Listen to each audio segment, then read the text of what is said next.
Winter 101 BC in the northern borderlands of Rome's east was a time full of challenges and dangers. Gnaeus Cornelius Arvina, a brave and determined Roman commander, faced the difficult task of continuing the siege of Mosquita. The city was poorly defended and offered a golden opportunity for Gnaeus to capture it and secure the lost legion in the northern borderlands. Gnaeus took a moment to honor the fallen soldiers and acknowledge their bravery. He knew that the price of victory was high and that every man who had lost his life in battle had made a valuable contribution. After licking their wounds, Gnaeus began organizing the defense of Amavir. He had the walls repaired and the troops rearranged to be able to withstand a possible Persian counteroffensive. He knew that Sosophanes Abilas Lordnikes would not give up so easily. Days passed, and during that time, Gnaeus and his men prepared for the expected siege. Supplies were replenished, defense lines were reinforced, and the morale of the troops was maintained. Gnaeus himself conducted regular inspections to ensure that everything was going according to plan. Finally, the Persian army reappeared on the horizon. Sosophanes Abilas Lordnikes had encouraged his men and was determined to defeat the Romans. The siege of Amavir began. Despite the freezing temperatures and adverse conditions, Gnaeus led his brave cohorts into battle. However, the victory over Mosquita did not mean the end of the challenges.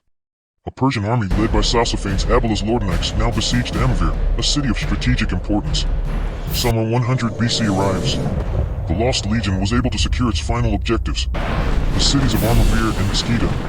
Now, these fortresses must be expanded and defended. Gnaeus was aware that his men were exhausted, but he did not let himself be discouraged.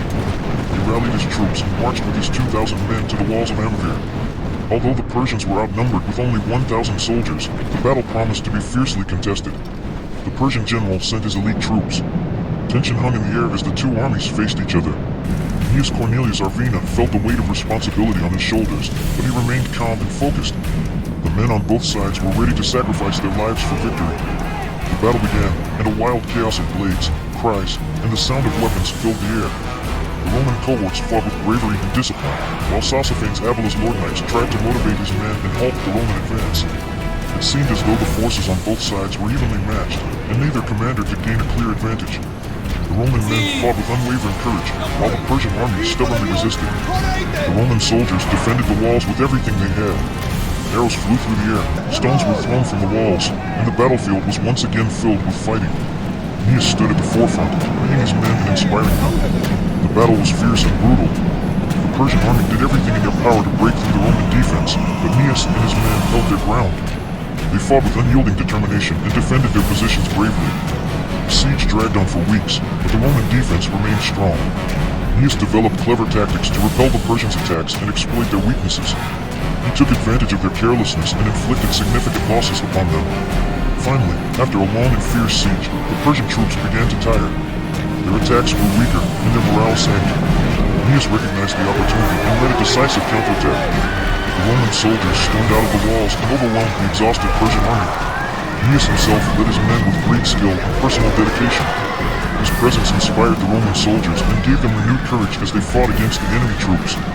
His tactical genius and leadership abilities were crucial to the outcome of the battle. Hours passed, and the battle seemed to reach a stalemate. But suddenly, the Persian ranks began to falter. The Romans had achieved a decisive breakthrough and seized the moment to exploit their superiority. The Persian army collapsed and fled the battlefield. The victory belonged to the Romans. Gnaeus Cornelius Arvina and his brave men had emerged victorious. The city of Amavir was saved, and the Persian army was defeated. The soldiers celebrated their success, but Gnaeus knew that the war was not yet over. It was just one battle in a long series of fights that lay ahead. The battle was over, and once again, the victory belonged to the Romans. Gnaeus and his men had successfully defended their position and repelled the enemy's attack. The Persians were forced to retreat and accept their defeat. Gnaeus and his men were exhausted, but also filled with pride in their accomplishments. They had fought under extreme conditions and withstood the enemy's assaults. Their determination and discipline had paid off. After the battle, Gnaeus took the time to honor the fallen and acknowledge their sacrifices. He knew that the war would continue and that every moment of peace and calm was precious. With the victory over the Persian army in Amavir, Gnaeus and his men had achieved an important triumph. This success would not only ensure the security of Rome's northern borderlands, but also bolster the morale of the Roman troops.